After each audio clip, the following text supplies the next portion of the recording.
tricked you. It was he tricked you. I told you. Where are you going? See, there's nothing to follow. Come on.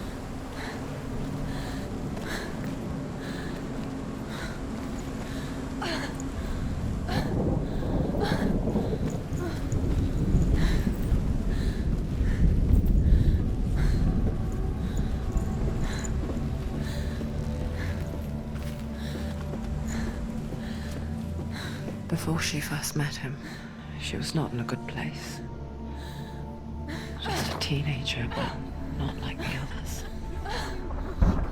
Barely functioning, she rarely left the house. Her father's in-bell made sure of that. Only occasionally did she venture out on her own, collecting firewood and herbs. Errands out in the Orkney plains. That was her world. Like this one. Barren and lonely. You're getting stronger.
Senua, there will be times that you will feel alone and exhausted, like a strange little fish swimming against the tides of the big ocean.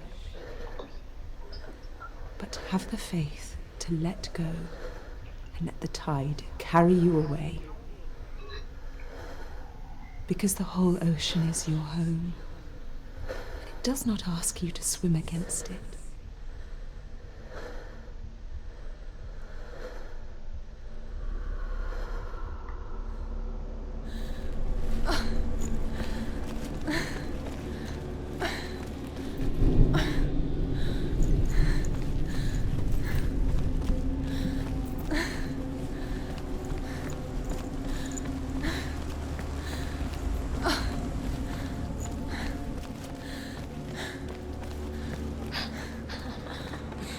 Already disappeared. Nothing lives here, not even you. It's in your mind. You think you can see it, but it's in your mind. There he was. The lone figure of a boy. Swordplay under the shade of a tree. Where is he? He's there. She remembers the first time she saw him. Her young eyes, he moved as if dancing, and the world danced with him. The glow lifted, and for the first time in years she felt a ray of hope. The Northmen tell of a great hero. His name is Sigmund. His father's hall was built around a great tree, and one day, Odin comes and thrusts a sword into the tree, a gift to whomever can release it. Many try, but the sword only comes out at Sigmund's touch. His brother-in-law, King Siggeir, wants it, but Sigmund refuses him, so King Siggeir plots revenge. He invites Sigmund and his brothers to a feast, but when they arrive, they are met with an army, not a warm welcome. King Siggeir captures Sigmund and his brothers, steals his coveted sword, and readies them for execution.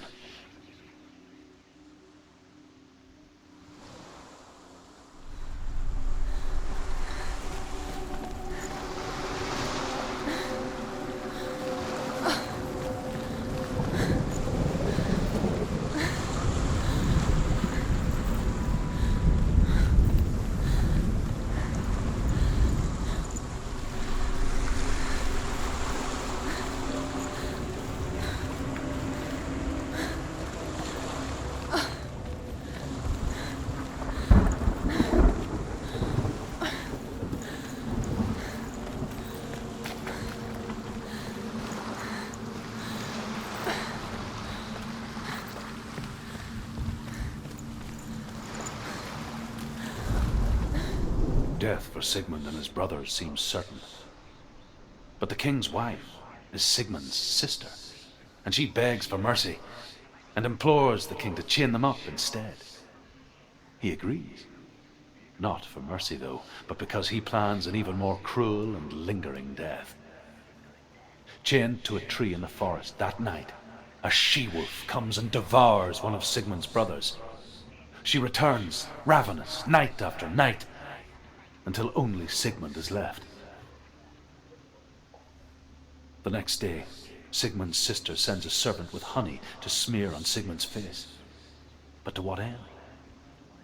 Well, that night, when the she-wolf appears again, you'll never guess what happens.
As the she-wolf licks the sweet honey from Sigmund's face, he bites the wolf's tongue.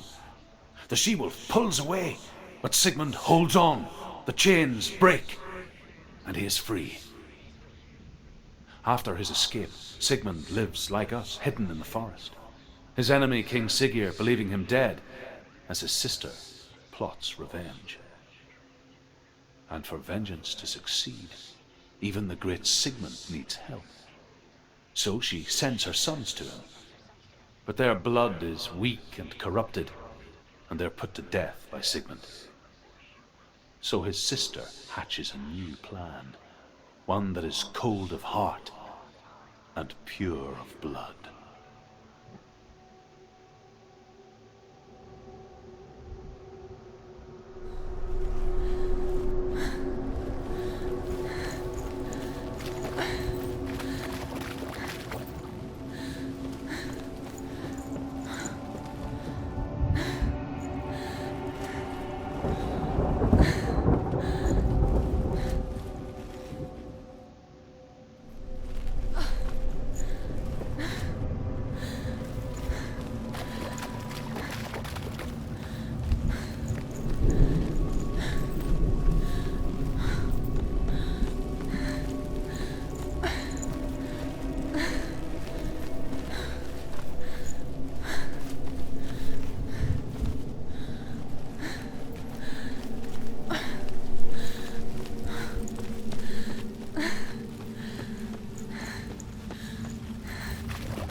day.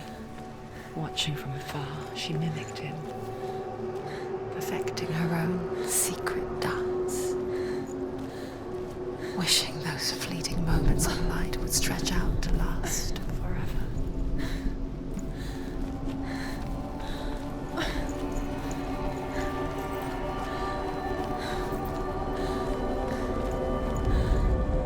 Sigmund's sister trades shapes with a sorceress, and in disguise, she lies with her own brother. She gives birth to a son named Sinfjotli. After a time, she sends him to the forest to Sigmund. He tests the boy and finds him strong and fearless, and so they go to take their vengeance on King Siggeir. But luck is not on their side. They're captured, and Siggeir has them buried alive.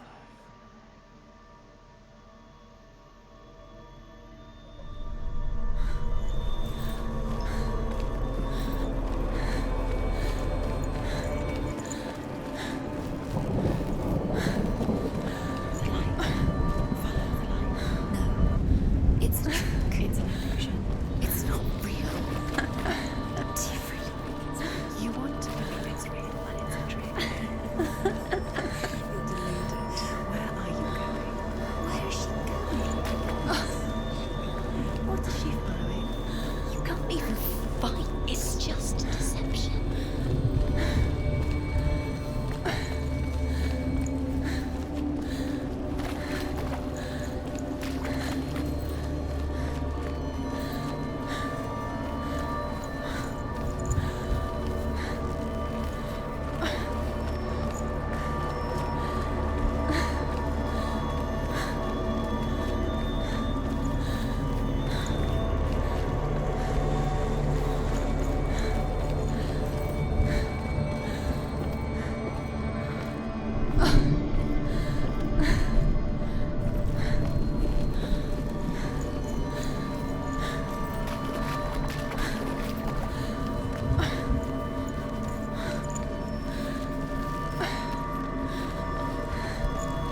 he so effortlessly caught the world in bliss.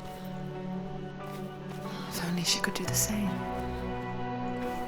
See the world through eyes anew and dance with it, just like he does.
What's your name? Senua. I haven't seen you before. I don't leave home much. Oh, Zenua's daughter. I have to go. Wait. Who taught you to fight like that? No one. No one. Well, I watched you, and You learnt all of that from watching me? You should become a warrior, you know. me? I'm Dillian. I'm here for the warrior trials. Just come and watch. And bring your sword. You can't put it into words. That moment when you look into the eyes of the one who is supposed to reassure you, make you feel safe. It only takes an instant. Fear swallows you before you have a chance to make sense of it. And darkness becomes a part of who you are.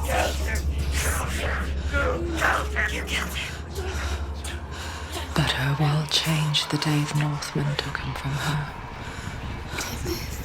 Senua knows that there's no going back to how things were. That there's nothing to go back to at all. Stay still, stay quiet, hide, don't tell her. Their gods can see into your mind.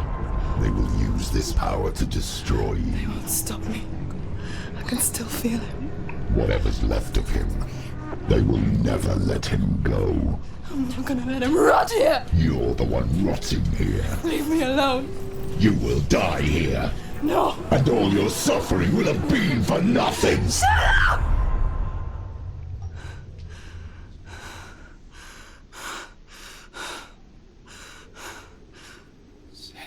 Dillian? Is that you?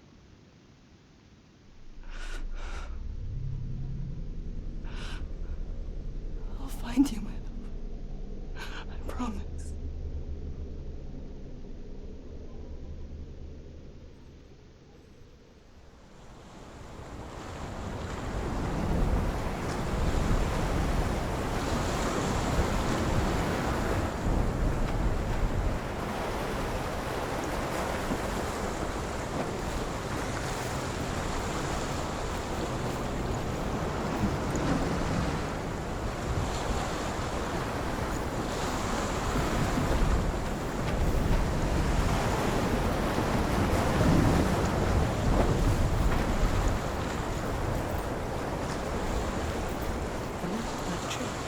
Can you see him?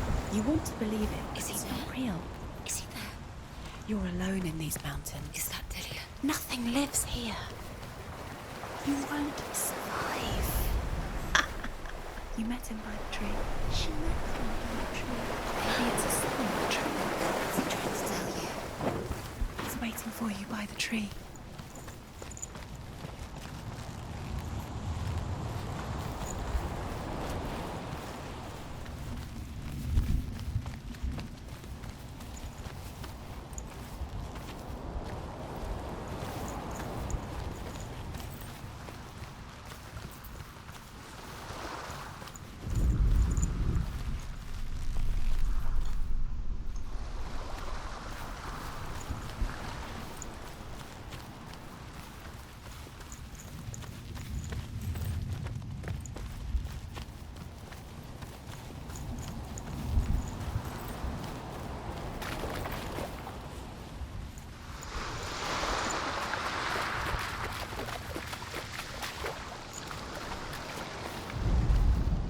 As Sigmund and Sinfjotli are being buried alive, Sigmund's sister throws an armful of straw into the grave mound. Hidden in the straw is Sigmund's sword, the gift of Odin. They cut their way out of the grave mound and set fire to Siggeir's hall. The king burns to death. Sigmund calls to his sister to come out so that she may live and be honored. She does come out, but only to tell him the truth. That she had slept with him, her brother, to beget a strong avenger. I am not fit to live, she says, and walks back into the fire. Strike vengeance from your heart, Senua, as there is always a heavy price to pay.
And here is the end of Sigmund's story. He was a fierce and great warrior who fought many battles. But one day, an old man came onto the battlefield. Although shadowed by a hood, Sigmund saw that he only had one eye. The man raised his spear, and Sigmund struck at it with his sword, but the sword shattered into pieces. Sigmund then knew that this was Odin, and thus that victory could not be his. He bowed his head and accepted his end.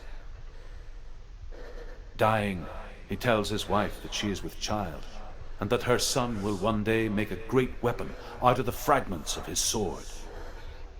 The sword named Gram.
A sword that can slay gods. Its name is Gramr. It was forged by the god of all Northmen, Odin, and gifted to Sigmund, a great warrior. I need this sword. It's important. Can you help me? The sword appears whole, but it is an illusion. It shattered into shards long ago. It is said a great warrior can reforge Gramr by answering the trials of Odin, one for each shard. The roots of the Tree of Death will take you to new lands where you will face the trials. The shard. Go to the shard. Go to the shard. What's the shard? Find it. The metal runestones. Where is it? Find it. There it is. Focus. There's the shard. Focus. Focus. Use your eyes. Look. Get closer. A king in the north forced the dwarves to make a sword that would never fail and never rust, and that would slice through iron and stone and bring victory to its bearer. But the angry dwarves cursed it. It would be the death of a man every time it was drawn, and it would be the death of the king. Let me tell you about the sword Tyrving.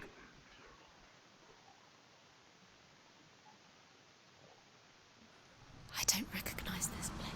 Where are we? Where is she? It feels wrong. Where are we now?